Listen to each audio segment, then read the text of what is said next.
സംസ്ഥാനത്തെ വിലക്കയറ്റം രൂക്ഷമാകുന്നതിനിടെ സബ്സിഡി നിരക്കിൽ വിതരണം ചെയ്തിരുന്ന അരി വെട്ടിക്കുറച്ച് ഭക്ഷ്യ സിവിൽ സപ്ലൈസ് വകുപ്പ്. വെള്ള, നീല റേഷൻ കാർഡുകാർക്ക് 10 രൂപ 90 പൈസ നിരക്കിൽ യഥാക്രമം നൽകിയിരുന്ന 15 കിലോ 10 കിലോ അരിയാണ് വെട്ടിക്കുറച്ചത്. ഇനി മുതൽ 7 കിലോ 3 കിലോ വീതമാണ് നൽകുക. വിപണിയിൽ അരിവില കുതിക്കുമ്പോഴാണ് സാധാരണക്കാരന് ഓണക്കാലത്ത് സർക്കാർ വക ഇരുട്ടടി. വിപണിയിൽ അരി ഉൾപ്പെടെയുള്ള അവശ്യ സാധനങ്ങൾക്ക് വില ഉയരുമ്പോൾ പലതരത്തിലുള്ള വിപണി ഇടപെടലിലൂടെയാണ് കഴിഞ്ഞ LDF സർക്കാർ വിലക്കയറ്റം ഫലപ്രദമായി തടഞ്ഞു നിർത്തിയത്.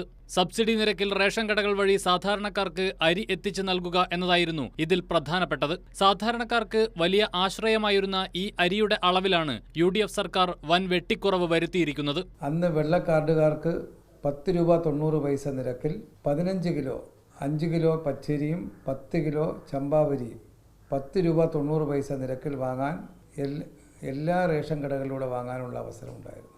നീല കാർഡിന് അവർക്ക് ലഭിക്കുന്ന വിഹിതത്തിന് പുറമെ 10 രൂപ 90 പൈസയ്ക്ക് 10 കിലോ അരി ഏതിനമാണെങ്കിലും അവർക്ക് തിരഞ്ഞെടുക്കാൻ കഴിയുന്ന സാഹചര്യം ഉണ്ടായിരുന്നു. എന്നാൽ ഇന്ന് വെള്ളക്കാർഡിന് 7 കിലോയും നീലക്കാർഡിന് 3 കിലോയുമായി കുറച്ചിരിക്കുകയാണ്. ഇതിനു പുറമെ എല്ലാ കാർഡുകാർക്കും സപ്ലൈകോ വഴി ഇഷ്ടമുള്ള 25 കിലോഗ്രാം അരി 25 രൂപ നിരക്കിൽ വാങ്ങാനുള്ള സൗകര്യവും ഒരുക്കിയിരുന്നു. സപ്ലൈകോയുടെ കടയിൽ നിന്ന് ഇഷ്ടമുള്ള 20 കിലോ അരി 25 രൂപ നിരക്കിൽ എല്ലാ കാർഡുകാർക്കും നൽകാൻ നിർദ്ദേശം നൽകിയിരുന്നു.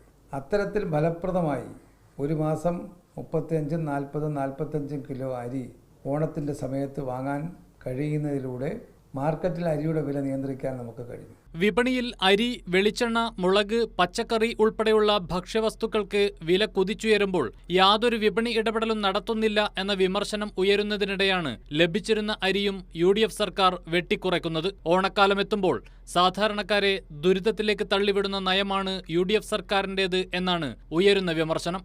കൈരളി ന്യൂസ്, തിരുവനന്തപുരം.